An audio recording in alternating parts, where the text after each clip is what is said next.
A+2 സ്വാഗതം.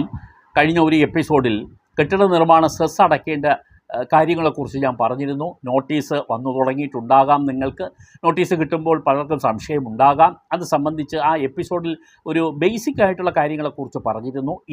ഇന്നത്തെ എപ്പിസോഡിൽ സ്ലാബിനെ കുറിച്ചിട്ടുള്ള വിവരമാണ് പറയുന്നത്.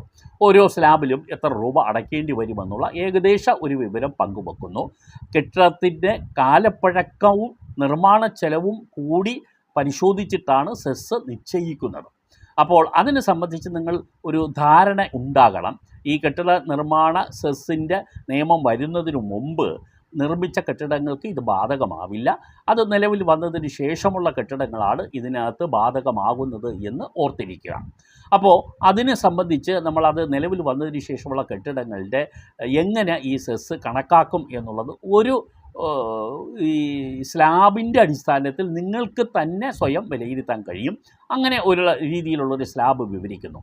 ഈ കൺസ്ട്രക്ഷൻ നടന്നത് 1995-ലും 1999-ലും ഇടയ്ക്കാണെങ്കിൽ, കൺസ്ട്രക്ഷൻ നടന്നതെന്ന് പറഞ്ഞാൽ വീട് നിർമ്മാണം പൂർത്തിയായതാണ് ഞാൻ ഉദ്ദേശിക്കുന്നത്.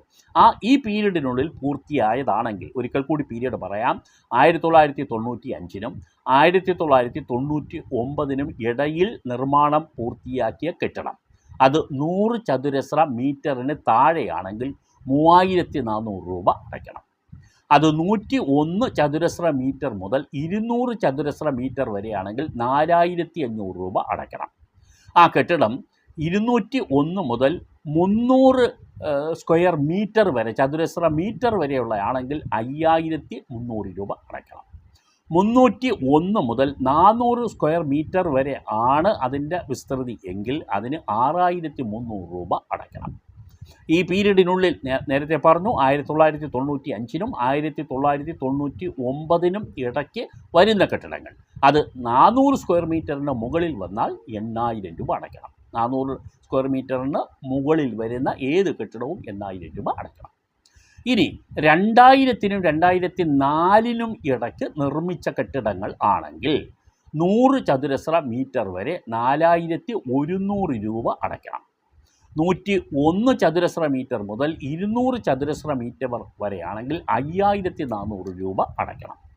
201 മുതൽ 300 ചതുരശ്ര മീറ്റർ വരെയാണെങ്കിൽ 6350 രൂപ അടയ്ക്കണം. 301 മുതൽ 400 ചതുരശ്ര മീറ്റർ വരെ ഉണ്ടെങ്കിൽ 7550 രൂപ അടയ്ക്കേണ്ടി വരും. 400 ചതുരശ്ര മീറ്ററിന് മുകളിൽ ആണെങ്കിൽ 9600 രൂപ നിങ്ങൾ അടയ്ക്കേണ്ടി വരും. 2005 മുതൽ 2009 വരെയുള്ള ഘട്ടത്തിൽ നിർമ്മിച്ച വീടുകളാണെങ്കിൽ, ആ പീരീഡിനുള്ളിൽ നിർമ്മിച്ച വീടുകളാണെങ്കിൽ 100 ചതുരശ്ര മീറ്റർ വരെ 4900 രൂപ അടയ്ക്കണം. 101 ചതുരശ്ര മീറ്റർ മുതൽ 200 ചതുരശ്ര മീറ്റർ വരെ ആണെങ്കിൽ 6500 രൂപ അടയ്ക്കണം. ഇനി 201 മുതൽ 300 സ്ക്വയർ മീറ്റർ വരെയാണെങ്കിൽ 7650 രൂപ വരെ അടയ്ക്കണം. 301 ചതുരശ്ര മീറ്റർ മുതൽ 400 വരെ ആണെങ്കിൽ 9050 രൂപ അടയ്ക്കണം. 400 ചതുരശ്ര മീറ്ററിന് മുകളിലേക്ക് വരുന്ന ഏത് കെട്ടിടവും 11500 രൂപ അടയ്ക്കണം.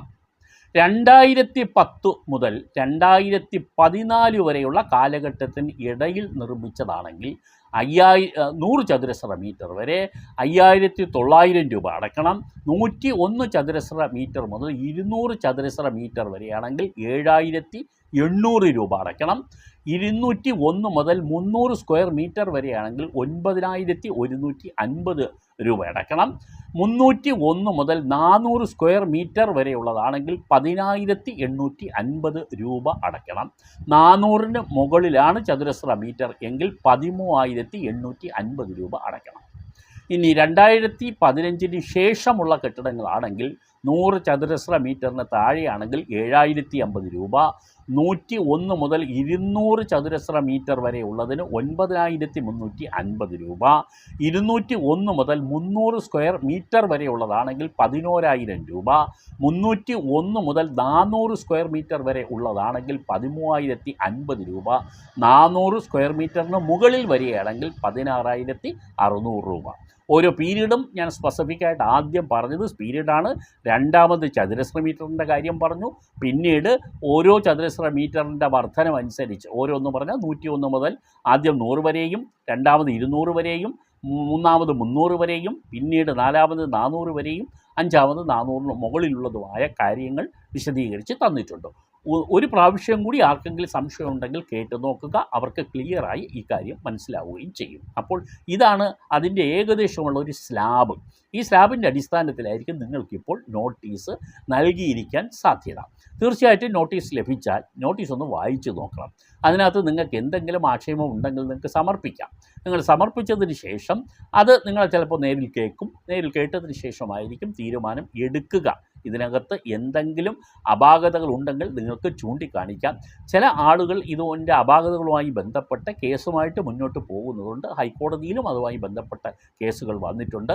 കാരണം നിർമ്മിച്ചത് ഒരാളാണ്, പക്ഷേ നോട്ടീസ് ഇപ്പോൾ ലഭിക്കുന്നത് മറ്റൊരാളാണ്. നിർമ്മിച്ച ആൾ കൈമാറി, അതായത് വിറ്റുമാറി. പല 2-3 ആളുകൾ വിറ്റുമാറി എന്ന് വെക്കുക. അങ്ങനെയാണെങ്കിൽ ഞാൻ നിർമ്മിക്കാത്ത വീടിന് ഞാൻ വാങ്ങിച്ചു എന്ന് മാത്രമേ ഉള്ളൂ, ഞാൻ നിർമ്മിച്ചിട്ടില്ല. അന്ന് നിർമ്മിച്ച ആളല്ലേ അതിൻ്റെ തുക അടയ്ക്കാൻ.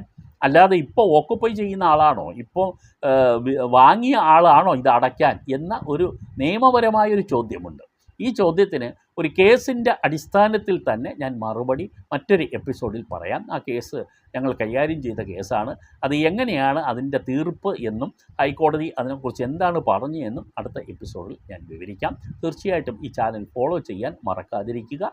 ഇതുപോലെ നിരവധി വിവരങ്ങൾ ഒന്നിനു പിന്നാലെ ഒന്നായി ഞങ്ങൾ അവതരിപ്പിക്കുന്നുണ്ട്. നന്ദി.